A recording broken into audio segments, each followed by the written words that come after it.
Bismillahirrahmanirrahim. Assalamualaikum warahmatullahi wabarakatuh.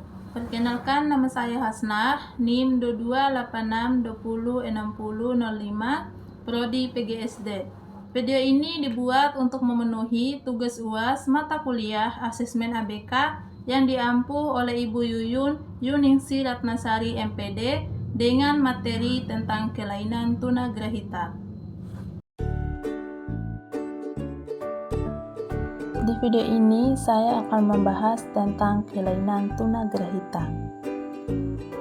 Di sini kita akan belajar siapa itu anak tunagrahita, karakteristik anak tunagrahita, klasifikasi anak tunagrahita, faktor penyebab ketunagrahitaan, serta penanganan untuk ketunagrahitaan.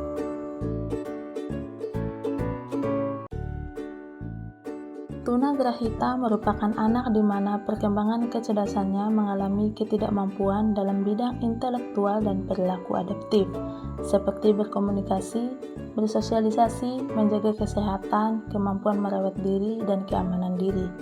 Akibatnya, mereka memiliki kesulitan dalam mengikuti pendidikan di sekolah biasa, sehingga diperlukan layanan pendidikan khusus.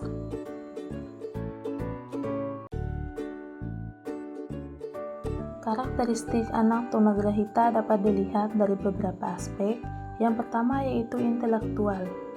Tingkat kecerdasan anak tunagrahita selalu di bawah rata-rata anak yang berusia sama. Perkembangan kecerdasannya juga sangat terbatas. Mereka hanya mampu mencapai tingkat usia mental setingkat anak SD kelas 4 sampai dengan kelas 2. Yang kedua yaitu dari segi sosial. Kemampuan di bidang sosial, anak tunagrahita mengalami kelambatan. Yang ketiga yaitu fungsi mental lain. Anak tunagrahita mengalami kesukaran dalam memusatkan perhatian, jangkauan penglihatannya sangat sempit dan cepat beralih sehingga kurang mampu menghadapi tugas. Yang keempat yaitu dorongan dan emosi. Pada tunagrahita berat, hampir tidak memperlihatkan dorongan untuk mempertahankan diri seperti dalam keadaan haus dan lapar, tidak menunjukkan tanda-tandanya. Kehidupan emosinya lemah, dorongan biologisnya berkembang, tetapi penghayatan terbatas pada perasaan senang, takut, marah, dan benci. Yang kelima yaitu kemampuan dalam bahasa. Anak tunagrahita sangat minim pada pembendaharaan kata, mengalami gangguan cacat artikulasi dan pembentukan bunyi di pita suara dan rongga mulut. Dan yang terakhir, kepribadian dan kemampuan organisasi. Anak tunagrahita umumnya tidak memiliki kepercayaan diri, tidak mampu mengontrol diri, dan mengarahkan dirinya sehingga lebih banyak bergantung pada orang lain. Dapat 3 klasifikasi pada anak tunagrahita yaitu ringan, sedang, dan berat. Yang pertama, tunagrahita ringan atau debil memiliki intelijensi 68-52, dikatakan sebagai anak mampu didik. Mereka masih mempunyai kemampuan untuk dididik dalam bidang akademik yang sederhana seperti membaca, menulis, dan berhitung. Yang kedua, tunagrahita sedang atau imbisil memiliki intelijensi 51-36, dikatakan sebagai anak mampu hati secara fisik, sering memiliki atau disertai kelainan baik sensorik maupun motorik. Kemampuan akademik umumnya tidak dapat berkembang. Pada tipe ini, anak hanya dapat untuk dilatih mandiri seperti makan dan minum sendiri. Dan yang ketiga, tunagrahita berat atau idiot memiliki intelijensi 32-20, dikatakan sebagai anak mampu rawat karena anak ini membutuhkan perawatan sepanjang hidupnya.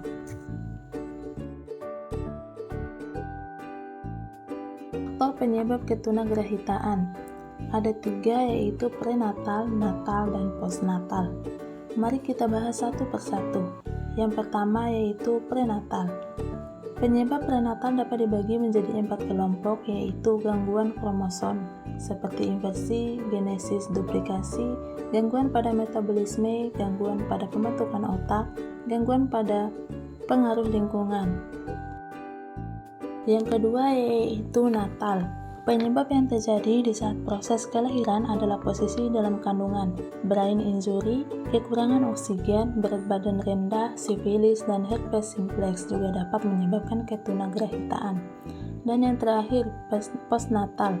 Faktor setelah lahirlah yang menjadi penyebab ketunagrahitaan, yaitu proses pertumbuhan bayi yang kurang baik seperti gizi buruk, demam tinggi, disertai kejang-kejang.